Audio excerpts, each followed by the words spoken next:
Hello, good evening, my dear students. I'm back again with another class on Peter Berry. Peter Berry पर हम लोग इस समय beginning theory पर आपको पता है कि क्लास हमारी चल रही है और उसके कुछ वीडियोस आपको मिल रहे हैं। तो I am okay now. I think काफ़ी मैं रिकवर कर लिया हूँ और लगभग जो है आप कह सकते हैं कि रिकवरी मेरी हो चुकी है। तो चलिए क्लास की हम लोग शुरुआत करते हैं।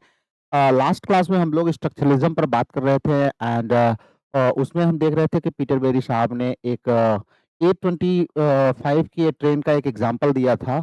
उस एग्जांपल पर हम लोग थे। तो A25 पीएम का जो ट्रेन है, वो एग्जांपल देने का उनका जो पर्पस था, वो A25 का, इनका कहने का मतलब ये था कि A25 का अपना कोई एग्जिस्टेंस नहीं है। इन ट्रेन चार्ट, ट्रेन का जो समय सारणी होती है, जो ट्रेन का पूरा शेड्यूल है सिस्टम में, A25 एग्जिस्ट करता है। क्यों? क्योंकि देयर इज़ 925, देयर इज़ 725। 725, 925 जैसी चीज़ें भी एग्जिस्ट करती हैं, इसीलिए ये A25 एग्जिस्ट करता है। अदरवाइज़ इसकी पोज़ीशन क्या है? A25 जो है वो 725 और 925 के बीच में है। तो ऐसे ही कह रहे हैं कि कोई भी वर्ड जो होता है, उसका अपना खुद का रिलेवेंस नहीं होता, मीनिंग नहीं होती है, वो किसी दूसरे पर डिपेंड करती है, किसी दूसरे पर डिपेंड करती है। तो ये एग्ज़ाम्पल ये देते हैं कि जैसे भाई ट्रेन है, डिब्बा वही है, डिब्बे चेंज हो जाते हैं, इंजन चेंज हो जाता है, टाइम वही है, 8:25 everything has been changed. But 8:25 को हम रेफ़रेंस किसके द्वारा पढ़ते हैं? आगे ट्रेन के जो शेड्यूल है उसके द्वारा हम पढ़ते हैं। अगर हम वहाँ पर उसको 8:25 को अगर हम जो है अगर सपोज़ करिए ट्रेन के उसमें आवर्स में जो है 1 से 24 तक होता है। अगर 8:25 हम वहाँ पर लिखा है तो इट मीन्स मॉर्निंग एएम की हम लोग बात कर रहे हैं, एएम की बात कर रहे हैं। तो ये डिफाइन करता है कि ये बताता है कि इसकी जो आइडेंटिटी है 825 की, वो प्योरली अगर आप देखें तो रिलेशनल आइडेंटिटी। इसीलिए कल लास्ट क्लास में हमने रिलेशनल जो है आइडेंटिटी की भी बात करी थी और उसके बाद हमने आर्बिट्रेरीनेस जो होता है, उसके बारे में भी यहाँ पर बात करी थी। तो चलिए हम आगे बढ़ाते हैं इस क्लास को। तीसरा जो है तीसरी बात जो बताते हैं ना, 2 चीज़ें तो हो गई, तीसरा क्या था? आर्बिट्रेरीनेस हो गया, रिलेशनल हो गया। तीसरी चीज़ क्या है? तो तीसरी चीज़ है कि thirdly for Sartre, language constitutes our world। कह रहे हैं कि तीसरा साझर हमको ये बताते हैं कि जो हमारी लैंग्वेज है ना, ये जो लैंग्वेज है ये कॉन्स्टिट्यूट करती है हमारी दुनिया को। मतलब द वर्ल्ड दैट एग्जिस्ट, हाँ, it's constituted by language, language के द्वारा कॉन्स्टिट्यूटेड है। It doesn't just record it और लेबल इट, केवल इसको रिकॉर्ड ही नहीं करता है कि something is happening in the society, उसको केवल रिकॉर्ड करता है, बट ही सोसाइटी में कॉन्स्टिट्यूट करता है। It is a part of the society.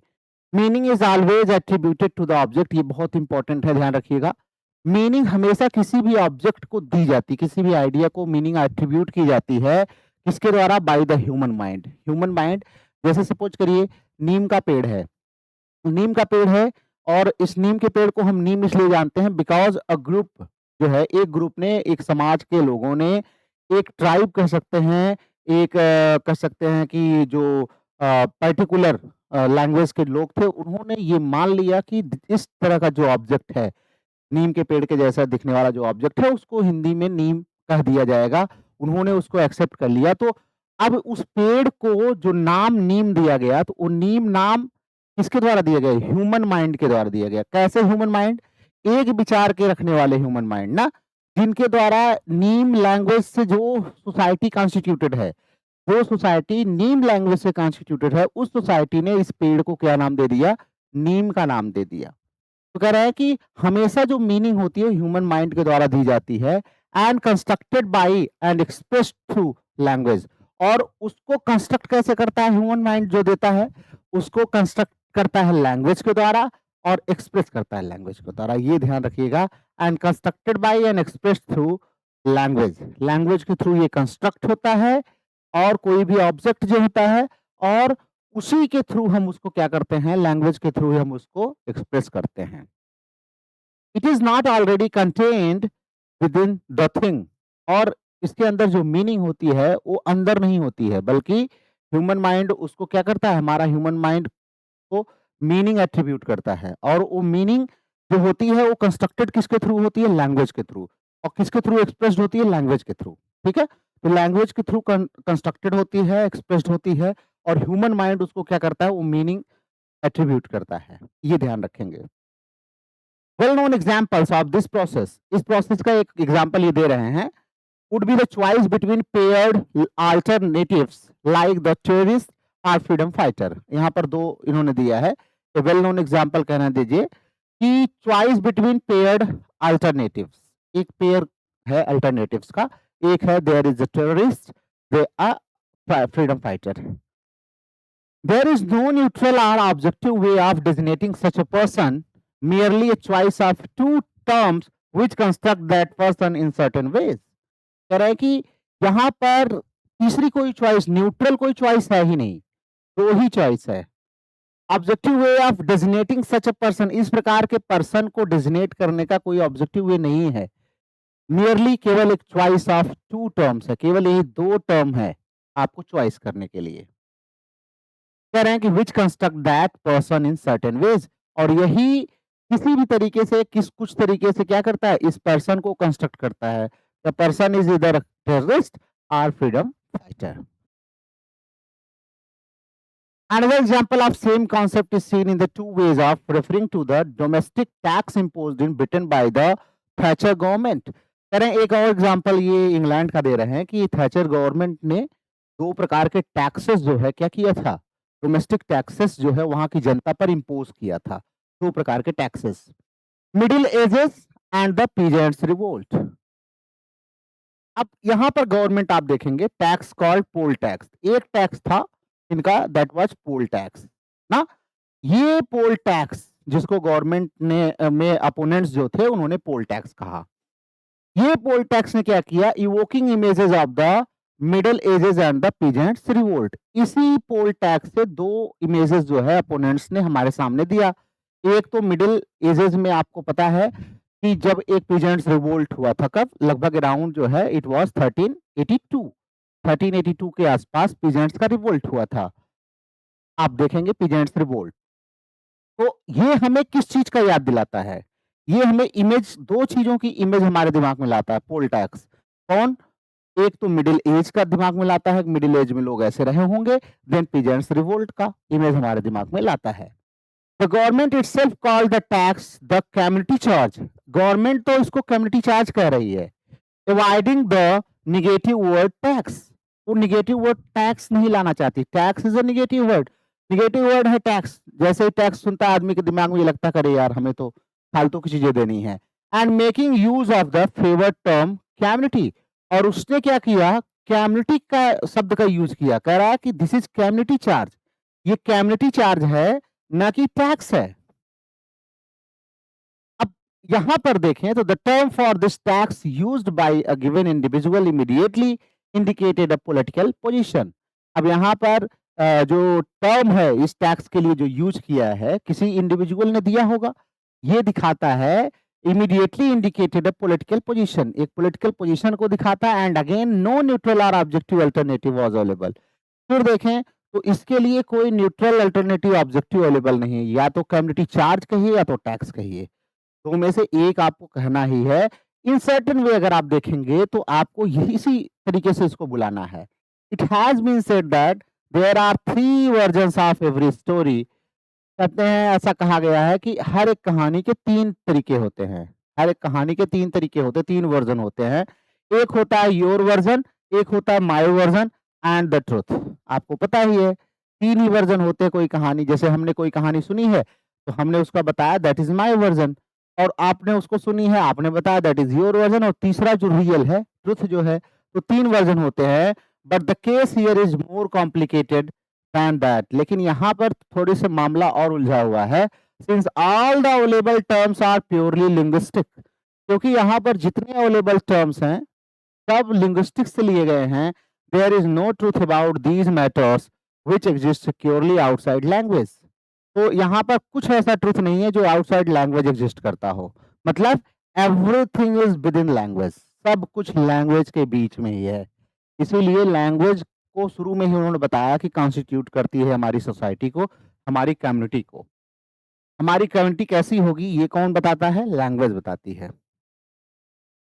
तो कुल मिला-जुला कर यहाँ पर कह रहे हैं कि जहाँ कहीं भी आप देखेंगे तो where we look we see language constituting the world in this way, not just reflecting it. कह रहे हैं कि जहाँ कहीं भी आपको लगेगा तो आप देखेंगे लैंग्वेज ही क्या कर रहा है, इस दुनिया को इस तरीके से बनाता है और न केवल इसको रिफ्लेक्ट करता है बल्कि बनाने का काम भी करता है। For instance the words for colours make a reality, they don't just name things. कह रहे हैं जैसे कलर होता है वर्ड, ये रियलिटी को दिखाता है, केवल ऐसा नहीं है कि नेम करता है, किसी वस्तु का नाम न देके बल्कि उसकी रियलिटी को भी दिखाता है। Which are there, the spectrum isn't divided into 7 primary colors, all the colors merge into one another। अब कह रहे हैं कि स्पेक्ट्रम होता है, आप सब लोग जानते हैं, जो जिसमें 7 कलर स्पेक्ट्रम में जब रिफ्लेक्ट करते हैं तो कलर्स को क्या कर देता है, अलग कर देता है ना। तो कह रहे हैं कि स्पेक्ट्रम जो होता है इनको क्या करता है, isn't divided into 7 primary colors, all the colors merge into one another। ये हर एक कलर एक दूसरे में मिले हुए हैं, तब हम उसको अलग अलग करके देखते हैं। लेकिन यहाँ से जब रेज जो छोड़ी जाती है तो इसमें सारे कलर क्या होते हैं, मिक्स होते हैं, एक दूसरे में समाहित होते हैं। तो we might have had 14 names rather than 7 another examples is the terms we. इस प्रकार से देखें तो हमारे पास 14 नेम्स हो सकते हैं ना, एक तो 7 जो इसमें थे और उसके बाद यहाँ पर जब स्पेक्ट्रम पर हमने इसको डाला इस रेज को और यहाँ से 7 निकल कर आए, तो इसमें तो ऑलरेडी 7 हैं, तो 14 हो सकते हैं टोटल, 14th हो सकते हैं, 14 हो सकते हैं। ऐसे ही बहुत सारे एग्जांपल्स जो हैं, जैसे ईयर में सीजन होता है। Another example is the term we give to the seasons of the year. हर एक ईयर में कुछ ना कुछ सीजन होते हैं, 4 सीजन होते हैं, मुख्यतः 5 सीजन होते हैं। अलग-अलग हम जो है कल्चर के हिसाब से अलग-अलग, जैसे 8 सीजन भी बहुत सारे लोग बताते हैं। तो लेकिन मेन अगर हम देखें तो 4 सीजन मुख्य हैं, आप सबको पता है। स्प्रिंग है, समर है, विंटर है, ये सब आपको पता है, रेन है। But actually the year runs continuously without any breaks और डिसीजन चेंजेस। लेकिन जो ईयर है वो 1 से लेके 12 तक बिना किसी बदलाव के चलता रहता है। अब हमने क्या किया, इसी को सुविधा अनुसार 4 जो है 4 सीजन्स में हमने इसको बना लिया।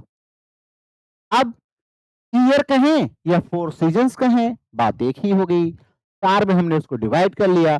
It isn't in reality divided into 4। Reality में ईयर 4 में बटा हुआ नहीं है।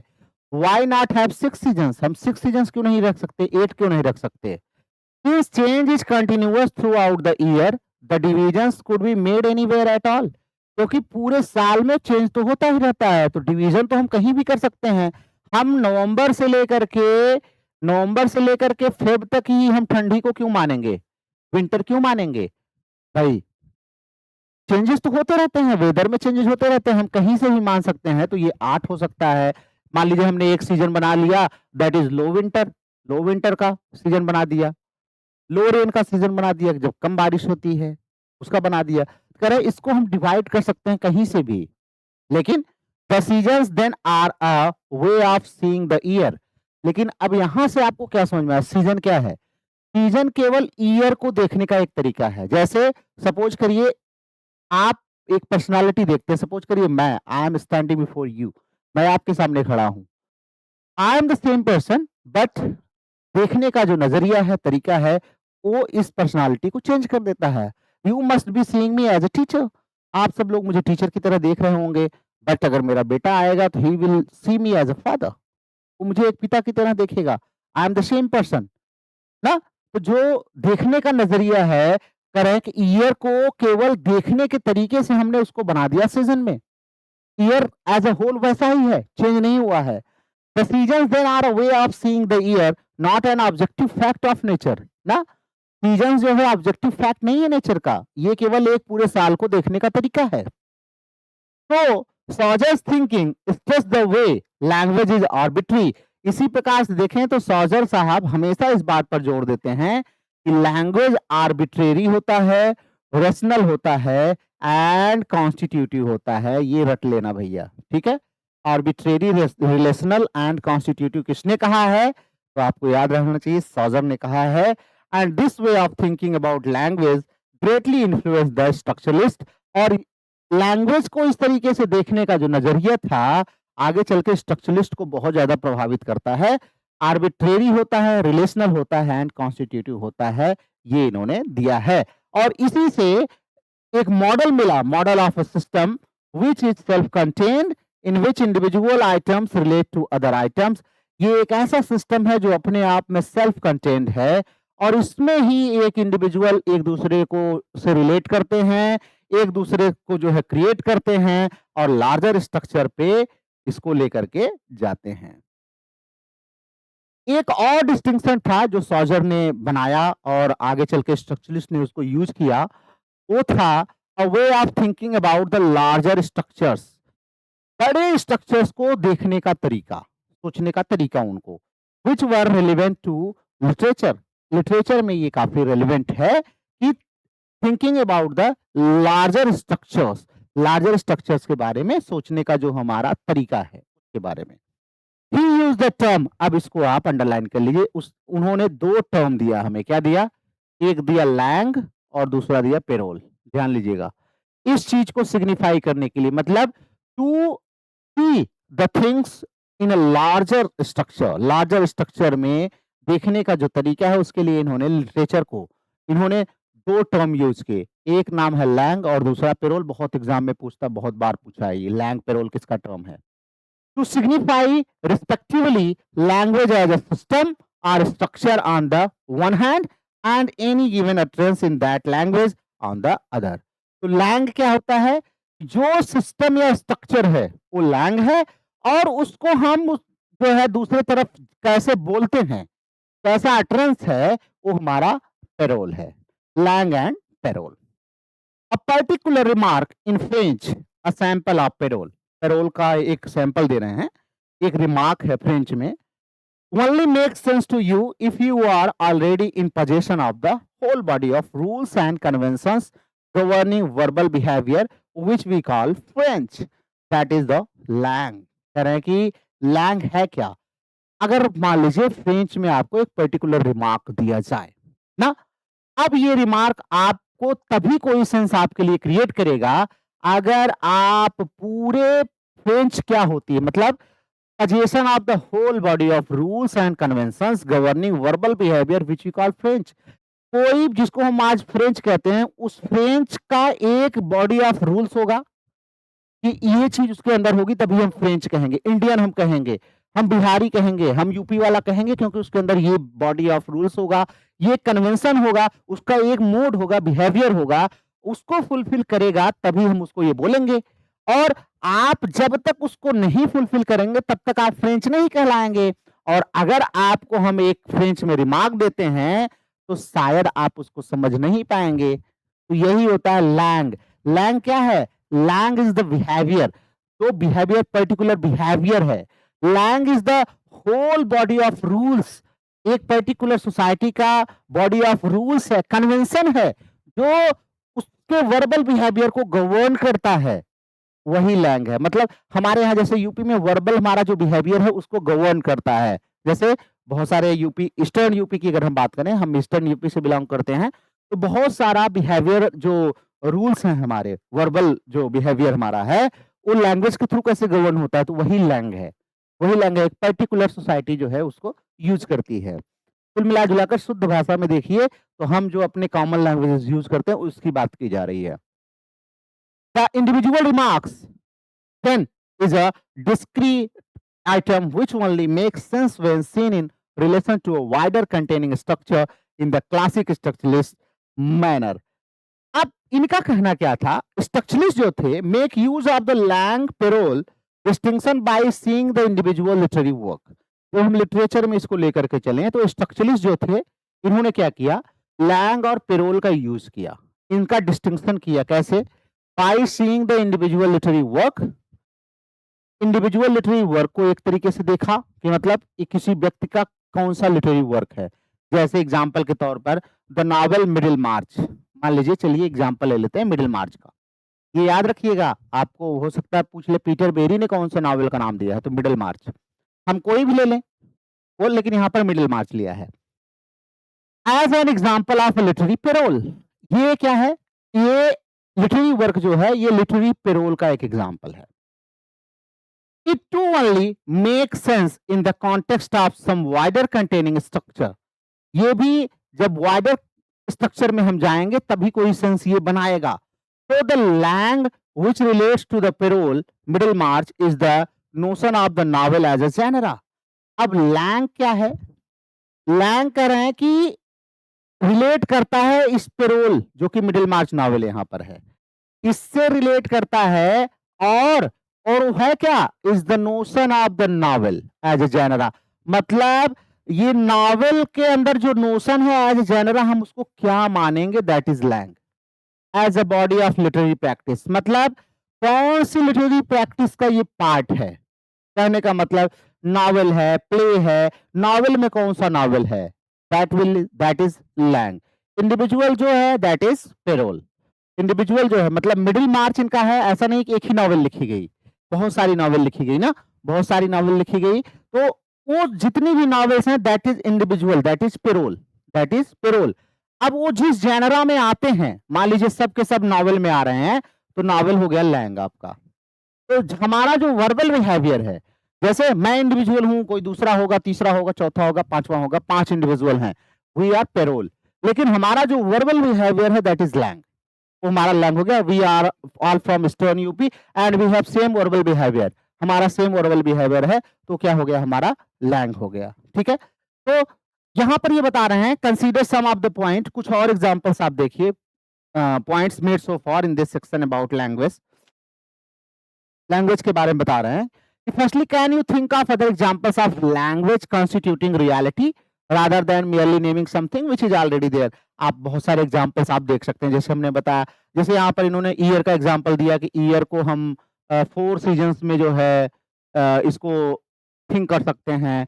उसके बाद हम जो है फ्रीडम फाइटर है, फ्रीडम फाइटर, और उसके बाद आपका जो टेररिस्ट वाला एग्जांपल है, पोल टैक्स वाला एग्जांपल, बहुत सारे एग्जांपल्स इन्होंने दिए. तो करें आप भी कुछ एग्जांपल्स के बारे में जो है सोचिए और समझिए, तो आप देखेंगे कि इस मामले में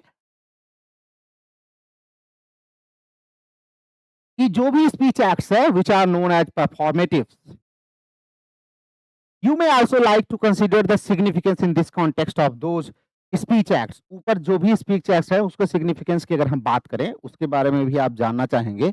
तो इसी जो स्पीच एक्ट्स है इसी को इन्होंने which are known as performatives, that is the kind of utterance which is the reality it डिजिनेट्स.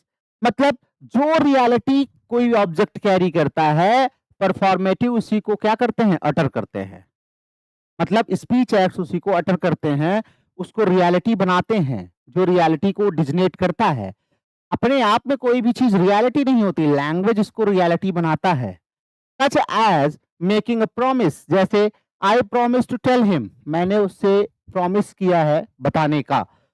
Are formally opening some new facility, I now declare this bridge open. अब एक फॉर्मल जो है facility opening हो रही है, तो वहां पर क्या करता है? I now declare this bridge open. तो ये बता रहे हैं कि कोई भी ऑब्जेक्ट होता है उसको लैंग्वेज क्या करती है? ऑब्जेक्ट को की रियलिटी को डिजिनेट करती है. लैंग्वेज जो है उसकी रियलिटी को डिजिनेट करती है. यहाँ पर जैसे I now declare this bridge open, अब ये जो ब्रीज है इसको ओपन डिक्लेयर करने का मतलब ये है कि this has not been given a name until given reality until it has been named by someone bridge. जब तक ब्रीज नहीं कहा गया ये रियलिटी में नहीं आया. एक ऑब्जेक्ट तो था, ऑब्जेक्ट था, लेकिन इसको एक कैमिनिटी नेम नहीं दिया गया था. दूसरा लैंग्वेज के बारे में क्या है?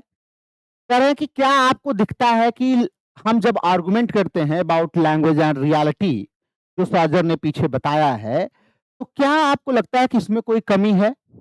For instance, does it make sense to posit a category of pure difference? क्या डिफरेंस बताना जरूरी है? डिफरेंस बताना, जैसे 8.25 और 9.25, 7.25, ये टाइम के डिफरेंस हम बात कर रहे हैं, 7:25, 8:25, 9:25. क्या ये डिफरेंस पोजिट करना, एक कैटेगरी में डिफरेंस पोजिट करना जरूरी है? आपने क्या सोचा ऐसा जब आप सॉजर को पढ़ रहे थे? तो do you see any force in the counter view once put forward by the critic Christopher Ricks that you can't just have difference, you have to have difference between things? कह रहा है कि एक बार क्रिस्टोफर रिक्स ने कहा था, एक क्रिटिक हैं क्रिस्टोफर रिक्स ने, उन्होंने कहा था कि that you can't just have difference, आप डिफरेंस तब तक नहीं रख सकते जब तक you have to have difference between things, जब तक आपको चीजों के बीच में डिफरेंस करना ही ना हो तब तक आप डिफरेंस नहीं करते हैं। उनकी भी एक बुक है थियोरी पर, जो है इन थियोरी इन लंदन, जो है यहाँ पर रेफरेंस भी इन्होंने दिया है, वहां पर जाके इसको पढ़ लेंगे आप। इफ यू एक्सेप्टेड रिक्स आर्गुमेंट, रिक्स का कहना है कि जब तक आप डिफरेंस नहीं करना चाहते, मतलब करना आपको फोर्स न किया जाए, तब तक आप डिफरेंस नहीं करते।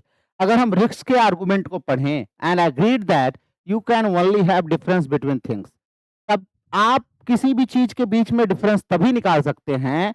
What implications would this have for the Saussurean argument that language have only differences without fixed terms? कह रहे हैं कि अगर आपको ये लगता है कि हम डिफरेंस करना चाहते हैं तभी डिफरेंस करते हैं, तो साजर ने जो अभी पीछे हमको बताया, क्या बताया कि लैंग्वेज जो है वो हम उसमें हमेशा डिफरेंसेस होते हैं।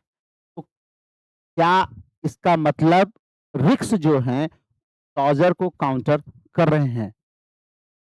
इसके बारे में आप सोचिए, इसके बारे में आप पढ़िए। Thirdly, are you convinced by that train is its position in the timetable really the only thing which gives it is its identity?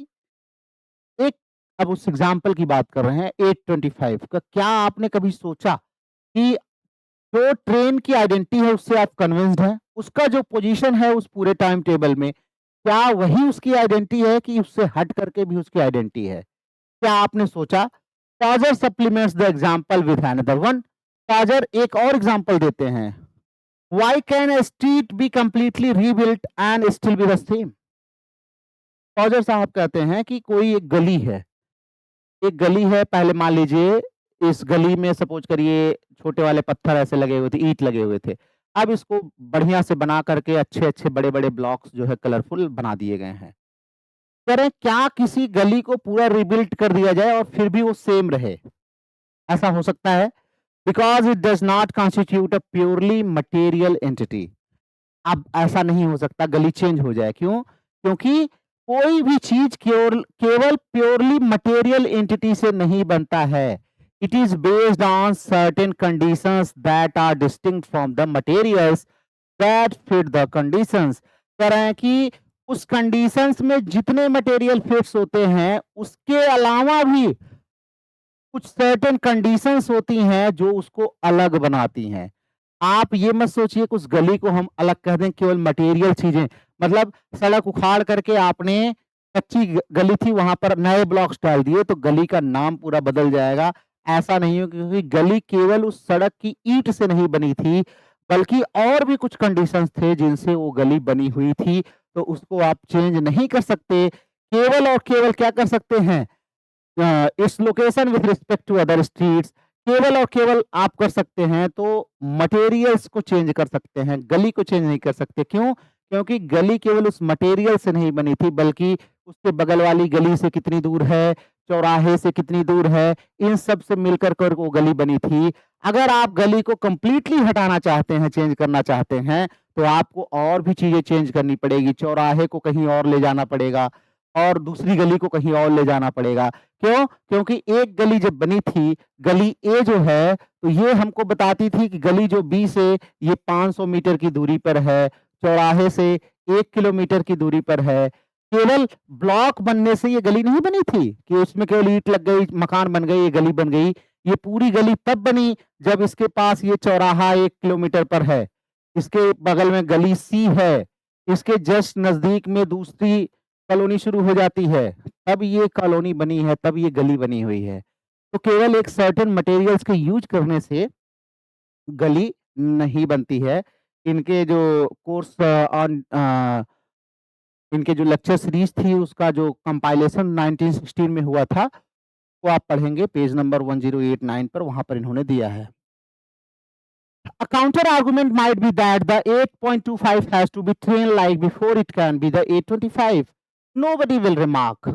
जैसे 825 की ट्रेन है, तो 825 की पहले भी थी, कोई इस पर रिमार्क नहीं करेगा। Where goes the 825 to Paris? If a flock of pigeons emerges from under the station canopy. Likewise, it is true to say that a given street has a largely relational identity.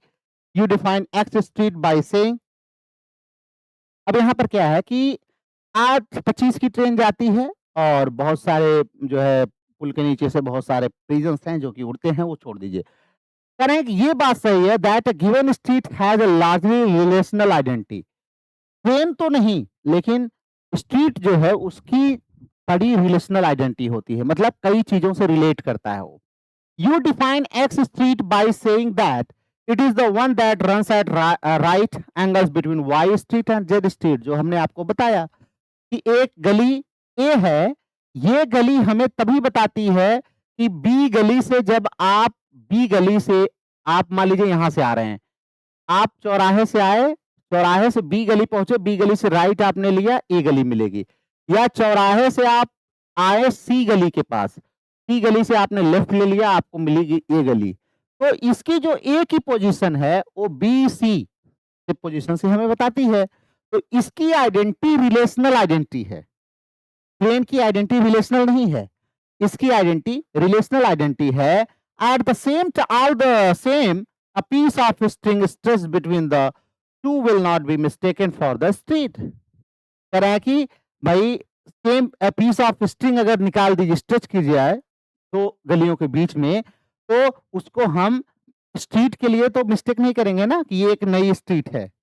तो कहने का अर्थ ये है, यहाँ पर ये कह रहे हैं कि कोई भी चीज की जो आइडेंटिटी होती है वो रिलेशनल होती है, रिलेशनल होती है, इसीलिए अपने आप में वो फिक्स नहीं होती है। एक व्यक्ति की आइडेंटिटी कई अन्य चीजों से मिलकर के बनी होती है। अब यहाँ पर स्कोप की बात कर रहे हैं कि स्ट्रक्चरलिज्म का स्कोप क्या है। तो स्ट्रक्चरलिज्म अगर हम देखें तो structuralism is not just about language and literature, केवल लैंग्वेज और लिटरेचर के बारे में नहीं है। When Sajar's work was co-opted in the 1950s by the people we now call structuralists। और 1950s में अगर हम देखें तो स्ट्रक्चरलिज्म लगभग धीरे-धीरे शुरू हो रहा था। तो कह रहे हैं इन्होंने सॉजर के वर्क्स को कंपाइल किया, आपको पता है 1916 का इनका जो कंपाइलेशन था उसको स्टडी करना शुरू किया। तो their feeling was that Sajar's model of how language works was transferable। तो इनका जो फीलिंग थी कि साजर का जो एक मॉडल था कि लैंग्वेज कैसे काम करता है, वो ट्रांसफरेबल था and would also explain how our signifying system work. और ये भी एक्सप्लेन करेगा कि बाकी चीजें कैसे वर्क करती हैं, बाकी जो चीजें मतलब सिग्निफाई करती हैं किसी भी सिस्टम को, वो कैसे वर्क करेंगी, उन सब पर इनका काम करने का प्लान बना। किसका? स्ट्रक्चरलिस्ट का। तो स्ट्रक्चरलिस्ट का मेन काम था सॉजर के लैंग्वेज का जो सिस्टम था उस पर काम करना और उसको एक्सप्लेन करना। और इसी क्रम में हमारे, इसको नोट कर लीजिएगा, एंथ्रोपोलॉजिस्ट बहुत बड़े थे, क्लॉड लेवी-स्ट्रस। इन्होंने क्या किया? Applied the structuralist outlook to the interpretation of myth. इन्होंने मिथ का इंटरप्रिटेशन किया। मिथ के इंटरप्रिटेशन में इन्होंने स्ट्रक्चरलिस्ट आउटलुक को क्या किया? पहली बार अप्लाई किया। स्ट्रक्चरलिस्ट आउटलुक को अप्लाई किया पहली बार। इसीलिए इनको हम लोग मानते हैं कि इन्होंने पहली बार जो है स्ट्रक्चरलिज्म को शुरू किया। He suggested that individual tale, इन्होंने कहा कि जो इंडिविजुअल टेल होती है, मतलब पेरोल, जिसको लैंग एंड पेरोल हमने आपको बताया था ना, एक इंडिविजुअल टेल होती है और एक होता है उस प्रकार के सीरीज से निकली हुई। जैसे एक इंडिविजुअल नॉवेल हो गई, नॉवेल इज लैंग, और उसमें कोई नाम आप दे दे, दैट इज पेरोल। जैसे आपको बहुत सारे नॉवेल्स जो हैं वो क्या है? पेरोल है। And novel as a genre क्या है? That is langue. तो कह रहे हैं कि इंडिविजुअल टेल जो कि पेरोल होती है from a cycle of myths, वो कह रहे हैं कि did not have a separate and inherent meaning. कह रहे हैं कि साइकिल ऑफ मिथ्स जो बनी हुई हैं, जो भी हैं, उनका एक सेपरेट मीनिंग नहीं होता और इनहेरेंट मीनिंग नहीं होता, but could only be understood by considering its position in the whole cycle. बल्कि पूरे साइकिल में इसकी क्या पोजीशन है, उससे इसकी मीनिंग क्लियर होती है, उससे इसका जो कह सकते हैं कि असली आइडेंटिटी है वो क्लियर होती है। कैसे? जैसे मिथ है, बहुत सारे मिथ्स हैं, आपको पता है। अब केवल मिथ कह देना किसी को, दैट इज नॉट गुड। केवल मिथ कह देंगे, मिथ में कौन सा है, मिथ में कौन सा है वो डिपेंड करेगा कि इसकी क्या मीनिंग निकल करके आएगी। तो ये कह रहे हैं कि किसी भी वर्क को उसके पूरे साइकिल में क्या उसकी पोजीशन है, उससे जज किया जाना चाहिए। In the same way the similarities and differences between that tale and others in the sequence, मतलब वो जो कहानी है और उस तरह की जितनी कहानी है दोनों के बीच में जो डिफरेंस है वही आपको निकालना है, जो सिमिलैरिटीज है वही आपको बताना है। उसी के हिसाब से हम इस कहानी को बताएंगे ये अच्छी है या बुरी है। मतलब मान लीजिए there is a story, there is story A, story A है and there are number of stories like B C D, same type की स्टोरीज हैं। तो नाउ डिफरेंसेस आपको, ए अच्छी कहानी है कैसे पता चलेगा, जब बी से हम इसका डिफरेंस निकालेंगे, सी से निकालेंगे, डी से निकालेंगे, then we will point out कि ए एक अच्छी स्टोरी है या नहीं है, it fits to be a good story और नॉट। तो ये बताते हैं कि होल साइकिल उस तरह का। अब ऐसा नहीं है कि सपोज करिए, मान लीजिए A is some mythical story about, some mythical story about a bird, story about a bird. अब बर्ड से रिलेटेड कोई मिथिकल कहानी है ना, अब इसको आपने किसी दूसरे से कंपेयर कर दिया, साइंस फिक्शन से कंपेयर कर दिया, तो नहीं माना जाएगा। इसी की कैटेगरी के, इसी के कैटेगरी के जितने भी और स्टोरीज हैं मिथिकल स्टोरीज, उनपे आप कंपेयर करेंगे, तब आपको पता चलेगा कि कौन सी स्टोरी ज्यादा बेहतर है, और इसको तब आप एक अलग कह सकते हैं प्लेस दे सकते हैं। तो जितने भी और भी कहानियां हैं इस तरीके की, उनमें इसकी क्या पोजीशन है वो तभी पता चलेगा जब हम उनके बीच के डिफरेंसेस को निकालेंगे। तो मतलब पेरोल हो गया हमारी स्टोरी, और लैंग हो गया इस तरह की जितनी भी कहानियां हैं, दैट इज लैंग, ये हमारा लैंग हो गया। तो in interpreting the Oedipus myth, Oedipus सबने आपने पढ़ा होगा, एडिपस रेक्स ना, तो एडिपस कॉम्प्लेक्स भी आपने पढ़ा होगा। एडिपस की कहानी बहुत फेमस है, आप सब लोग जानते हैं, नहीं जानते होंगे तो कभी हम एडिपस पर एक क्लास लेके आपको बता देंगे। एडिपस की कहानी में देखिए तो क्या होता है, he place the individual story of Oedipus within the context of the whole cycle of tales connected with the city of Thebes। अब चूंकि इडिपस जो है वो थेब्स शहर के रहने वाले थे, थेब्स के शहर से कनेक्टेड जितनी भी कहानियां हैं, उस कहानियों के कॉन्टेक्स्ट में जब हम इडिपस की कहानी को पढ़ते हैं, तब हम इडिपस को अच्छे से समझ पाते हैं। अदरवाइज आप इडिपस को नहीं समझ पाएंगे। इडिपस थेब्स की और जो कहानियां हैं सिटी थेब्स की, जब आप उनको जानते हैं तब आप इडिपस को जान पाएंगे। और फिर ये क्या कहते हैं, ही देन बिगैन, कौन, स्ट्रॉस की बात हो रही है। He then began to see repeated motifs and contrast and he used these as the basis of his interpretation। उसके बाद स्ट्रॉस साहब ने कहा कि भैया हम अब ये देख रहे हैं कि हर एक कहानी में रिपीटेड मोटिव्स हैं, कंट्रास्ट हैं। मतलब थेब्स की एक कहानी है, थेब्स की एक कहानी है दैट इज रिलेटेड टू, मान लीजिए मिस्टर एक्स, एक कहानी है that is related to mister Y, एक कहानी है रिलेटेड टू जेड, एक हमारे इडिपस की है ही। सब की कहानियों को जब हम पढ़ रहे हैं तो दे रहे हैं there is some repeated motifs and contrast, कुछ मोटिव्स जो हैं वो रिपीट हो रहे हैं, कंट्रास्ट हो रहे हैं। And he use these as the basis of his interpretation, और इन्हीं को जो रिपीटेड मोटिव्स एंड कंट्रास्ट हैं, इन्हीं को इन्होंने अपने इंटरप्रिटेशन का बेस बनाया। On this method, the story and the cycle it is part of are constituted in terms of basic oppositions। इनका कहना है कि कोई भी कहानी बनती है ऐसे समझो, जैसे मान लीजिए 1 2 3 4 5 6 7 कहानियां आपकी एक ही तरीके की से बिलोंग करती हैं। मान लीजिए ये सातों के सातों बिलोंग करती हैं किसी मर्डर पर, मर्डर, मर्डर जेनरा है। अब ये मर्डर जेनरा जो है, इसमें एक कहानी नंबर आपकी आ गई 8। कह रहे हैं कि 8वीं जो कहानी है वो भी मर्डर पर बेस है, तो murder is the base. Murder क्या हो गया, बेस हो गया। अब आप देखेंगे जो बेस है उसी में कुछ रिपीटेड होगा या कुछ कंट्रास्ट होगा जो अगली कहानी बनेगी। मतलब बेस से थोड़ा-सा कुछ कंट्रास्ट या उसी को रिपीट करके कहानी बनेगी। तो एक प्रकार की जितनी भी कहानियाँ होती हैं, उनका कुछ बेस होता है और उसी बेस को स्ट्रास साहब स्टडी करते हैं और कहते हैं क्या? कहते हैं कि इसी इंटरप्रिटेशन से उन्होंने अपनी स्टोरी निकाली बेसिक अपोजिशंस की, कि there is basic oppositions in story जैसे एनिमल, ह्यूमन। आप देखेंगे यहाँ पर मर्डर हुआ, मर्डर इज़ द बेस। यहाँ पर किसी एनिमल का हुआ होगा, यहाँ पर किसी ह्यूमन का हुआ होगा। Animals, humans, relation, stranger. आप देखिए अपोजिट्स, अपोजिट्स को आप देखिए, बेसिक अपोजिशंस देखिए। रिलेशन, स्ट्रेंजर, कोई रिश्तेदार होगा, कोई अजनबी होगा। Husband, son and so on.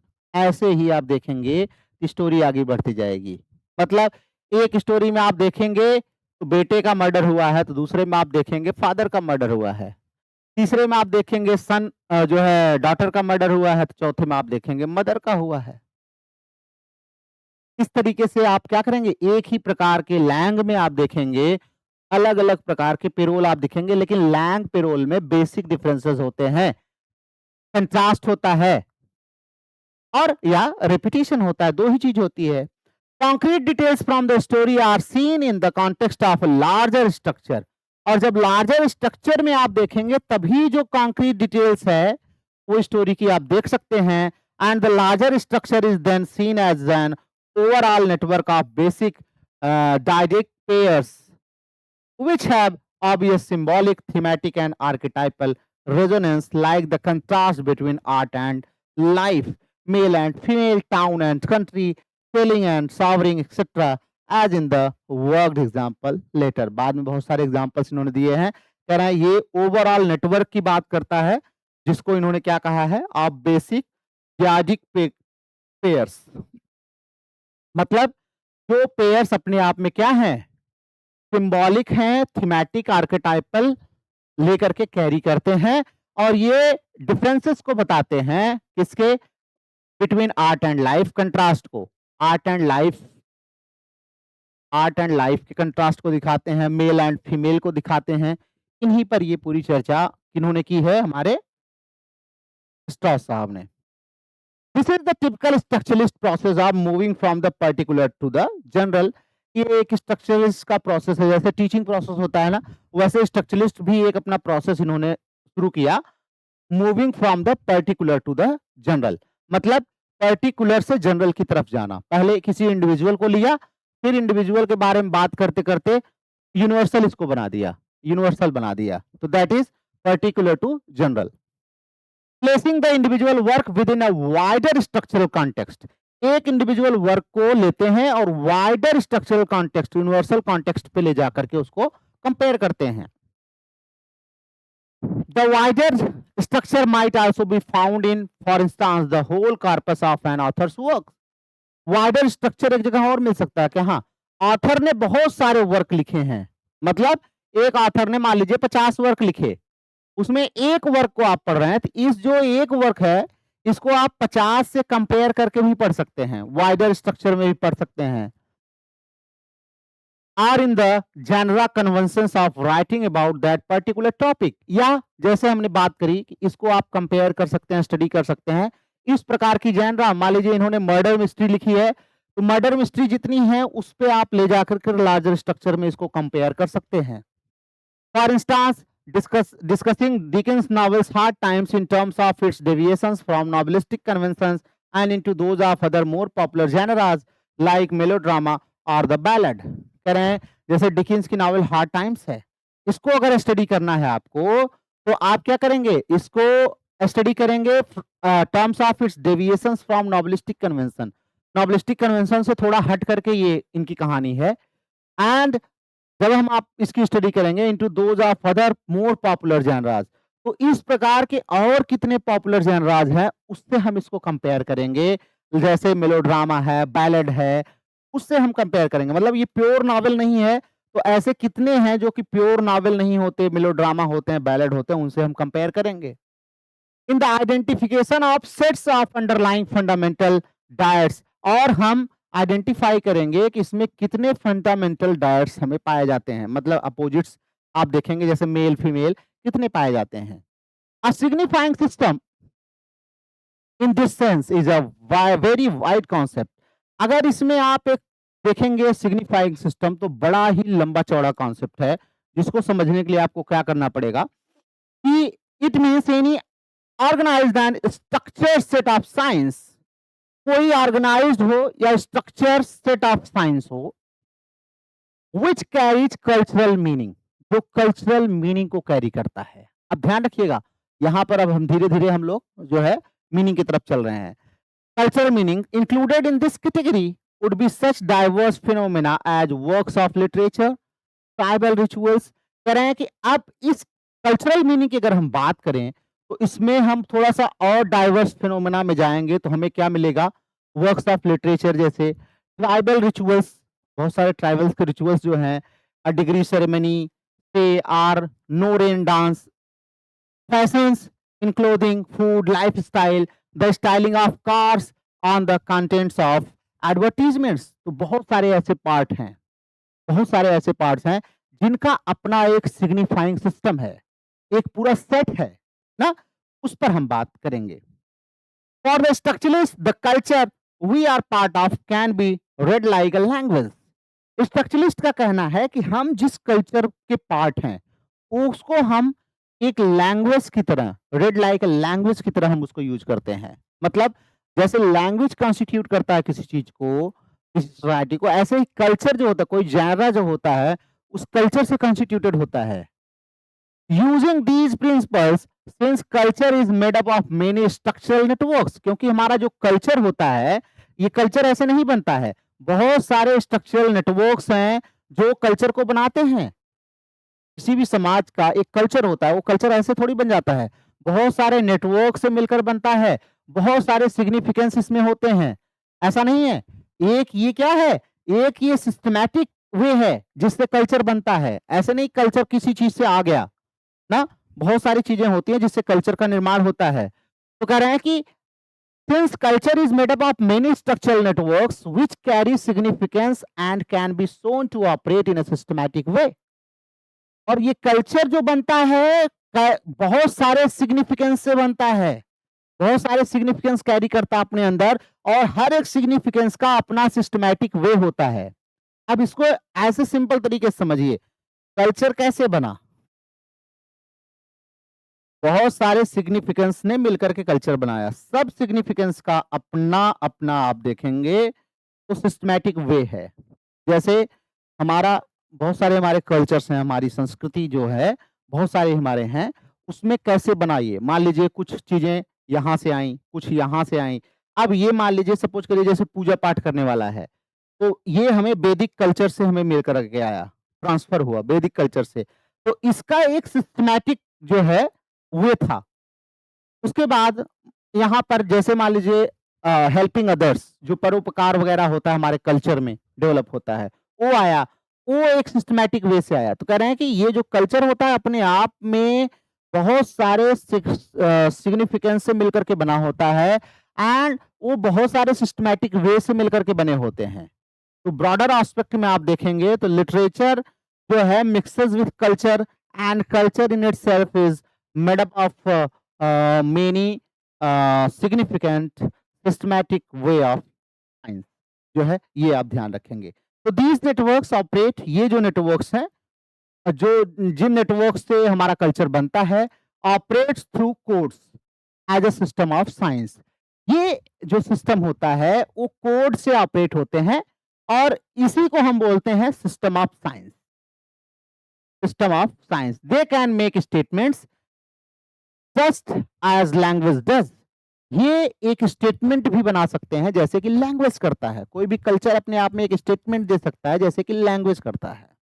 And they can be read or decoded by the structuralist or semiotician, और इसको डिकोड करने के लिए हमें किस व्यक्ति की जरूरत होगी, स्ट्रक्चरलिस्ट की जरूरत होगी या सेमियोटिशियन की जरूरत होगी, तभी इसको डिकोड कर सकता है। तो देयर आर सम कोड्स, ये ध्यान रखिएगा, कोड्स बहुत इंपॉर्टेंट है। इस पे एक अलग ही लेक्चर पूरा होता है, जो है ये बहुत इंपॉर्टेंट है। तो आइए एग्जाम्पल से समझते हैं। उदाहरण के लिए जैसे fashion, fashion can be read like a language. Fashion को आप लैंग्वेज की तरह पढ़ सकते हैं, कोई बात नहीं, पढ़ लिया आपने fashion. Separate items or features are added up into a complete outfit or look with complex grammatical rules of combination. जैसे बहुत सारे कॉम्बिनेशन के ग्रामेटिकल रूल्स होते हैं, वैसे ही फैशन में आप देखेंगे तो कुछ आउटफिट की हम बात करते हैं। कपड़े आप पहनते हैं, आउटफिट पहनते हैं, आपका जो लुक है, एक कंप्लीट आउटफिट आपका कैसे बनता है? बहुत सारे कॉम्प्लेक्स कॉम्बिनेशन से बनता है। मतलब आप सजते हैं तो पैंट आपने पहना, शर्ट पहना, बेल्ट लगाया, तो बहुत सारी चीजें हैं कॉम्प्लेक्स जो आपको एक कंप्लीट आउटफिट देती हैं, एक लुक देती हैं। ऐसे ही जैसे ग्रामर में हमारे आप जाते हैं, ग्रामेटिकल रूल्स होते हैं बहुत सारे, हाँ? तो बहुत सारे ग्रामेटिकल रूल्स के कॉम्बिनेशन से ही कोई लैंग्वेज बनती है, ऐसे थोड़ी लैंग्वेज बनती है। लैंग्वेज भाई बहुत सारे ग्रामेटिकल रूल्स होते हैं, उसके कॉम्बिनेशन से बनती है। जैसे फैशन क्या है? फैशन में अगर हम आउटफिट की बात करें, एक नया फैशन है, तो ये बहुत सारे ऐसे रूल्स हैं, रूल्स मतलब बहुत सारे अलग-अलग प्रकार के सिस्टम्स हैं, जिससे मिलकर के बना होता है। अपने आप में ये कंप्लीट नहीं है, अलग-अलग सिस्टम से मिलकर के बना है। We don't wear an evening dress and carpet slippers. आपको पता है कि हम कहीं सजने जा रहे हैं, फैशन पे जा रहे हैं, तो हम इवनिंग ड्रेस नहीं पहनेंगे या स्लीपर्स नहीं पहनेंगे। We don't come to lectures in military uniform. हम लेक्चर देने आएंगे तो आपको पता है कि हम मिलिट्री यूनिफॉर्म में नहीं आएंगे लेक्चर देने क्लास में। हम क्लास में अपने नॉर्मल जो हमारा आउटफिट होता है उसमें आते हैं। आप क्लास अटेंड करने जाते हैं तो स्कूल यूनिफॉर्म पहन के जाते हैं, हाँ? क्यों? क्योंकि देयर इज अ सिस्टम, एक सिस्टम बना हुआ है। We don't come to lectures in military uniform. Likewise, each component sign derives its meaning from a structural context. इस तरीके से अगर आप देखें तो जितने भी कंपोनेंट साइन हैं, सब अपनी मीनिंग कर लेके आते हैं और वो भी एक स्ट्रक्चरल कॉन्टेक्स्ट में लेकर के आते हैं।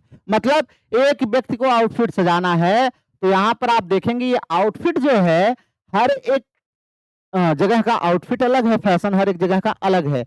आप किसी रैंप पर वॉक करने जा रहे हैं, तो आपकी आउटफिट अलग होगी, कॉलेज में जा रहे हैं, आपकी आउटफिट अलग होगी।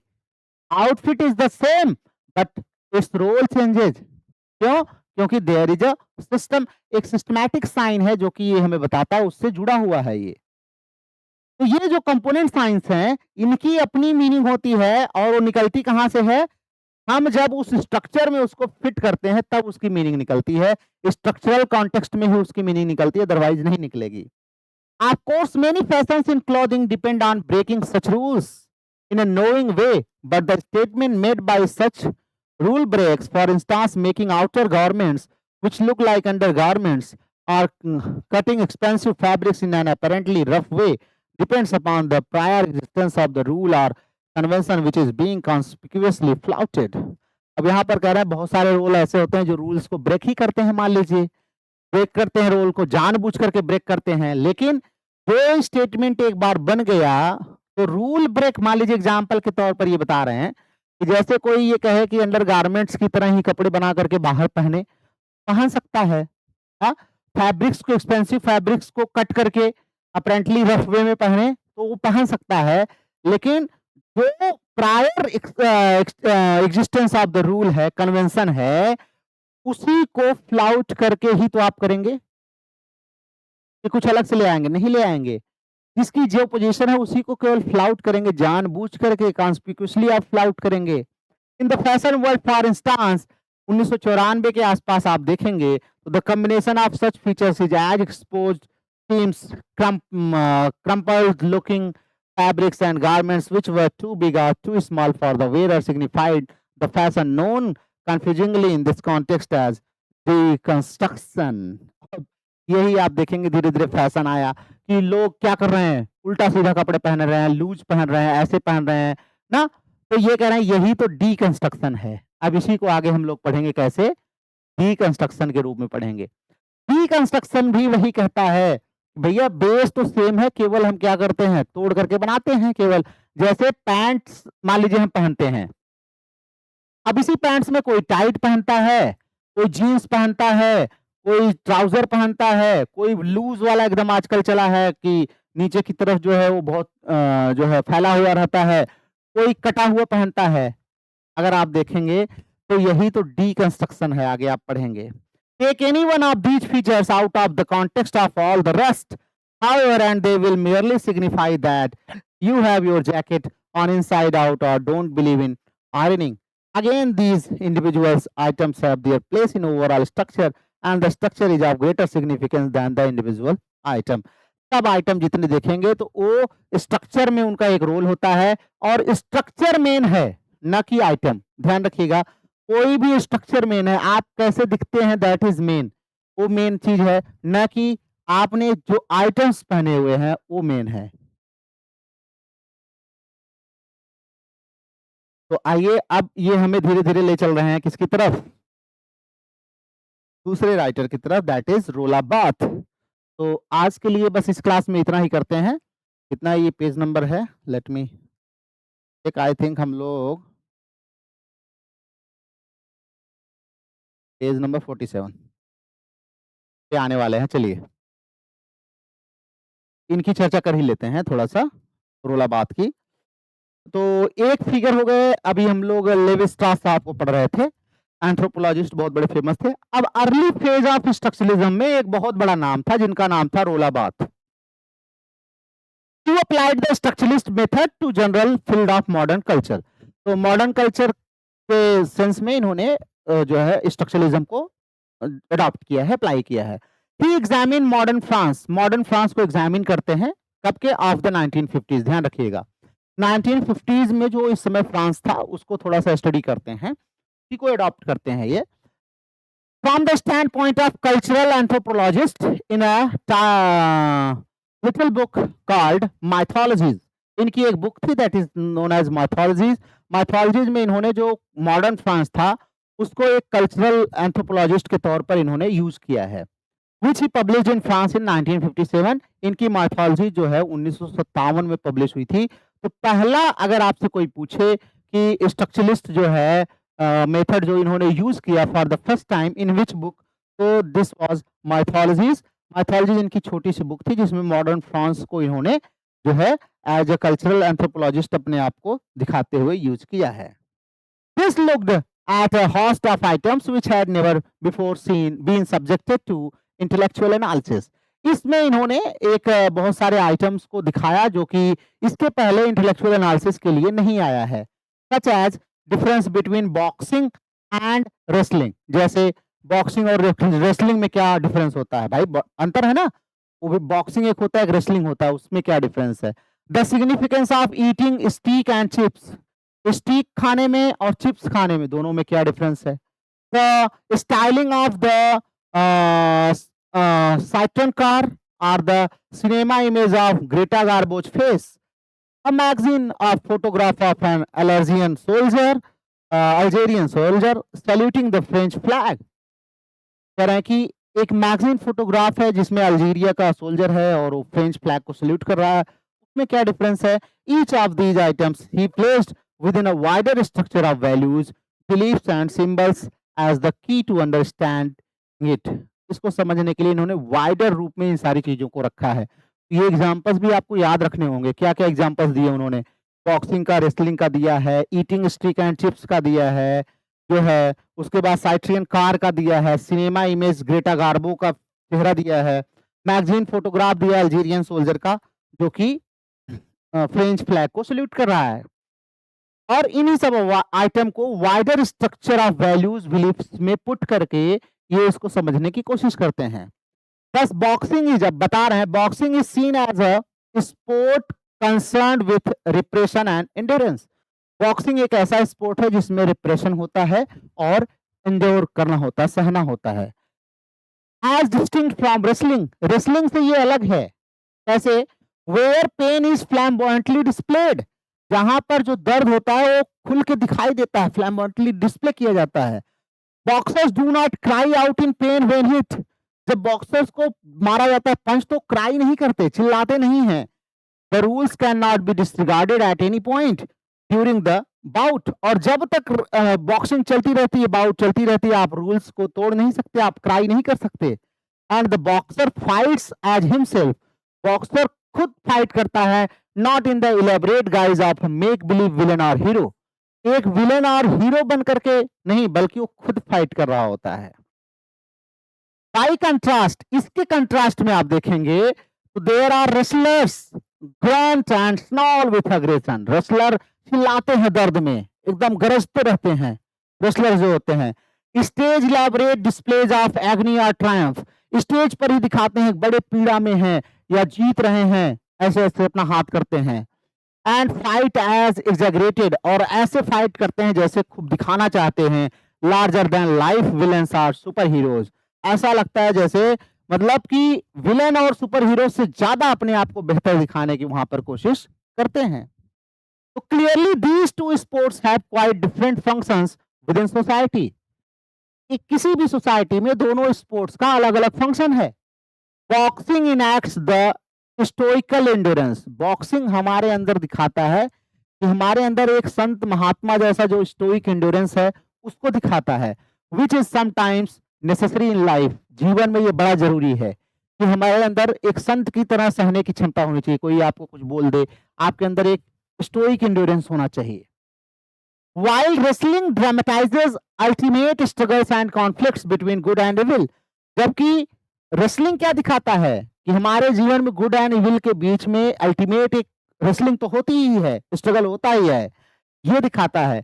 अब रोला बार्स का जो ये अप्रोच है here, then is that of the classic structuralist, बिल्कुल क्लासिक स्ट्रक्चरलिस्ट की तरह वो दिखाते हैं। The individual item is structuralised, जो इंडिविजुअल आइटम है उसको स्ट्रक्चरलाइज करते हैं और कॉन्टेक्चुअलाइज करते हैं by structure, and in the process of doing this layers of significance are revealed, और इसी प्रोसेस में जो लेयर्स ऑफ सिग्निफिकेंस हैं वो ये रिवील करते हैं। तो ये एग्जांपल पहला आपका हो गया। रोला Barthes in these early years also made specific examinations of aspects of literature, अपने शुरुआती फेज में इन्होंने लिटरेचर के एस्पेक्ट्स को भी खूब दिखाया है। And by the 1970s structuralism was attracting wide spread attention in Paris and world wide, और 70 तक आते आते आपको पता है कि न केवल फ्रांस में, पेरिस में, बल्कि पूरे विश्व में जो है स्ट्रक्चरलिज्म बहुत तेजी से लोगों को अट्रैक्ट कर रहा था। A number of English and American academics spent time in Paris in the 1970s. 1970s में पेरिस में बहुत सारे इंग्लैंड के, अमेरिका के जो है एकेडमिशियन आते थे और वहां पर अपना टाइम बिताते थे, taking courses under the leading structuralist figures, और उस समय के जो बहुत सारे वहां पर फ्रांस में स्ट्रक्चरलिस्ट फिगर्स थे मेन, उनसे ये लोग सीखते थे। एंड दीज इंक्लूडेड कोलिन मैककैब, ध्यान रखिएगा, और इन्हीं स्ट्रक्चरलिस्ट लीडर्स में से एक थे Colin MacCabe, and came back to Britain and the USA fired up to teach similar ideas and approaches here। और ये लोग जो है अमेरिका और इंग्लैंड से आए हुए जो एकेडमिशियन थे, ये फ्रांस से सीख करके फिर अपने अपने कंट्री में गए और वहां पर नए नए अप्रोचेज आइडियाज लोगों ने ठीक वही सिमिलर आइडियाज अप्रोचेज नए नए लोगों को सिखाए। The key works on structuralism were in French, लेकिन अगर स्ट्रक्चरलिज्म पर आपसे पूछा जाए कि मेन काम किस भाषा में हुआ है, किस लैंग्वेज में, तो दैट इज फ्रेंच, फ्रेंच में हुआ है। And these began to be translated in the 1970s, और 1970 के दौरान जब ये लोग सीख करके गए इंग्लिश में, अमेरिकन इंग्लिश में, इन सब में इनका ट्रांसलेशन होना शुरू हो गया। A number of Anglo American figures undertook to read materials not yet translated and to interpret structuralism for English speaking readers। These important mediators included, और इसमें बहुत सारा नाम जो फेमस था उसमें अमेरिका के थे जोनाथन कुलर, याद रखिएगा बहुत फेमस नाम है। इनकी एक बुक है जिसका नाम है हुज बुक, स्ट्रक्चरलिस्ट पोएटिक्स, बहुत फेमस है, appeared in 1975। The English critic एक थे जिनका नाम था टेरेंस हाक्स, इनकी एक बुक थी स्ट्रक्चरलिज्म एंड सेमियोटिक्स जो कि 1977 में आई थी as the first book in new series published by Methuen called new accents. तो जो मिथुन पब्लिकेशन की थी, न्यू एसेंट्स जिसको हम बोलते हैं, उसके द्वारा पब्लिश की गई ये बुक थी, that is structuralism and semiotics. तो ये आप इतना ध्यान रखेंगे। हॉक्स की बात करें तो इनकी बुक जो थी, उसके साथ-साथ ये general editor of the series थे। इस सीरीज़ का न्यू एसेंट सीरीज़ है, ध्यान रखिएगा। इस सीरीज़ के एडिटर भी थे ये and its mission was to encourage rather than resist the process of change. इनका काम था चेंज के प्रोसेस को बढ़ाना, ना कि उसको रोकना। In literary studies another influential figure was the British critic, और इसी में तीसरा जो नाम आता है, ब्रिटिश के क्रिटिक तो बहुत फेमस है, ध्यान रखिएगा, फ्रैंक कमोड। फ्रैंक कमोड उस समय यूनिवर्सिटी कॉलेज लंदन में प्रोफेसर थे। Who wrote with enthusiasm about रोला बाथ। रोला बाथ के ऊपर इन्होंने खूब लिखा है, बड़े ही प्यार से। And set up graduate seminars, और इन्होंने ग्रेजुएट सेमिनार्स जो है का सेटअप बनाया टू डिस्कस हिज वर्क। क्या करने के लिए? रोला बाथ की रचनाओं को डिस्कस करने के लिए, मतलब रोला बाथ के वर्क्स को यूनिवर्सिटी कॉलेज में डिस्कस करने के लिए इन्होंने ग्रेजुएट सेमिनार नाम से एक प्रोग्राम शुरू किया। So he later in the 1990s became identified in retirement with much more traditional approaches. हालांकि अपने अंतिम समय में वो देखें तो ट्रेडिशनल अप्रोच को ज्यादा फॉलो करने लगे, लेकिन इन्होंने एक ग्रुप बनाया था जिसको ग्रेजुएट सेमिनार्स के नाम से जाना गया। कहां पर? यूनिवर्सिटी कॉलेज लंदन में, जहां पर ये प्रोफेसर थे। और वहां पर क्या पढ़ाया जाता था? रोला बाथ की जो स्ट्रक्चरलिज्म पर पूरी इनका जो योगदान था, कंट्रीब्यूशन, पर डिस्कस किया जाता था। Finally there was David Loss. इनको तो आप जानते ही होंगे, इनकी बुक खूब चलती है। डेविड लॉस जो प्रोफेसर ऑफ इंग्लिश थे बर्मिंघम यूनिवर्सिटी में, who tried to combine the ideas of structuralism with more traditional approaches। इन्होंने स्ट्रक्चरलिज्म के आइडियाज को ट्रेडिशनल अप्रोच के साथ जोड़ करके खूब अच्छे से पढ़ा। This attempt is typified by his book, और उनकी एक बुक है that is working with structuralism, बहुत फेमस है डेविड लॉस की। तो ये 4-5 नाम हैं, आप याद रखेंगे, आपके दिमाग में ये रहना चाहिए। अब यहाँ पर है व्हाट स्ट्रक्चरलिस्ट क्रिटिक डू, तो आइए देखते हैं, एक बार इसको देख लेते हैं।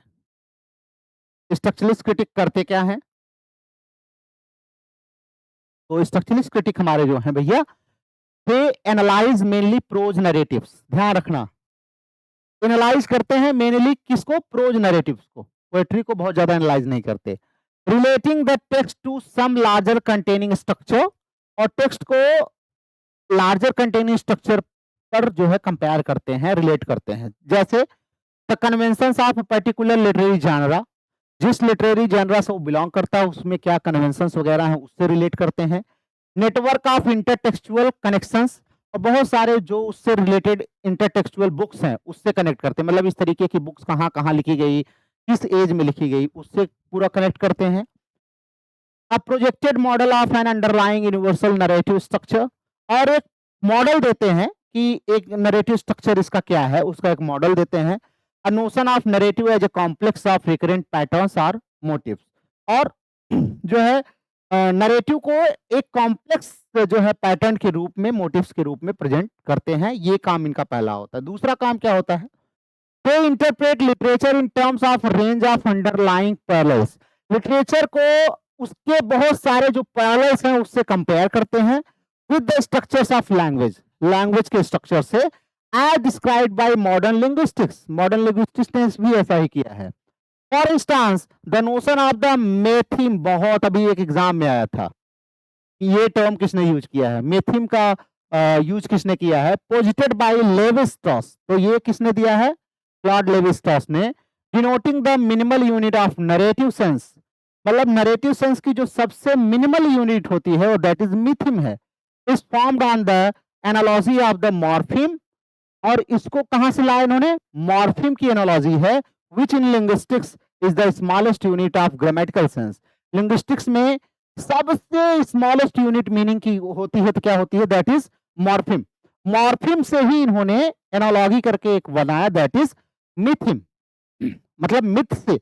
जैसे मॉर्फिम लैंग्वेज में सबसे छोटा होता है, सब मिथ में मिथिम सबसे छोटा होता है, ये इन्होंने बनाया। An example of morpheme is the ed, added to a verb to denote the past tense. जैसे मॉर्फिम का एक सबसे छोटा एग्जांपल एड है। जैसे किसी भी वर्ब को पास्ट बनाना होता है, हम ईडी यूज करते हैं, ईडी यूज करते हैं, ठीक है, तो that is morpheme. They apply the concept of systematic patterning and structuring to whole field of Western culture and across cultures. तो इन्होंने across culture, Western cultures का जो भी पैटर्निंग है, स्ट्रक्चरिंग है, उसको पूरा स्टडी करते हैं ये, उसके कॉन्सेप्ट को बताते हैं। Treating as systems of signs, और इनको सिस्टम्स ऑफ साइंस के रूप में यूज करते हैं। Anything from ancient Greek myths to brands to soap powder. चलिए, स्ट्रक्चरलिस्ट क्रिटिसिज्म के कुछ एग्जांपल्स हैं, इन पे हम लोग डिस्कस करेंगे, लेकिन आई थिंक अब टाइम हो रहा है ओवर। तो see you in the next class. अगली क्लास में आपसे देखेंगे। पेज नंबर 48 पर हम लोग हैं, स्ट्रक्चरलिस्ट क्रिटिसिज्म एग्जांपल्स। तो आई होप कि आपको थोड़ा बहुत समझ में जरूर आ रहा होगा। वीडियोस को 2 बार 3 बार 4 बार देखिए और बुक अपने पास लेके बैठ के उसके बाद उसको समझने की कोशिश करिए। Even then if you are finding it difficult to understand, तो आप बताइएगा। मैं इस पर नोट्स भी अलग से आपको बना के दूंगा, जो काफी इजी तरीके से आपको उसमें ये चीजें मिलेंगी। ये तो बुक मैं इसलिए इलेबोरेट कर रहा हूँ कि बहुत सारे स्टूडेंट्स हैं, अगर मैं नोट्स इस पे नोट्स अगर मैं नोट्स को ला करके आपको पढ़ाऊंगा तो उनको लगता है कि मैं बुक नहीं पढ़ा रहा हूँ। तो पहले I am going through the book, then I will be giving you the notes. Notes आपको ज़रूर मिल जाएगा, जो कि हमारा एप्लीकेशन है वहाँ पर आपको इन पीडीएफ फॉर्म मिल जाएगा। तो बहुत ही ईज़ी तरीके में आपको मिल जाएगा। And in the same way I am working on M H Abraham की बुक पर भी मैं काम कर रहा हूँ, तो वो भी आपको वहाँ पर उसका मतलब मैं लाइन टू लाइन आपको पढ़ाऊँगा भी, then I will be giving you notes.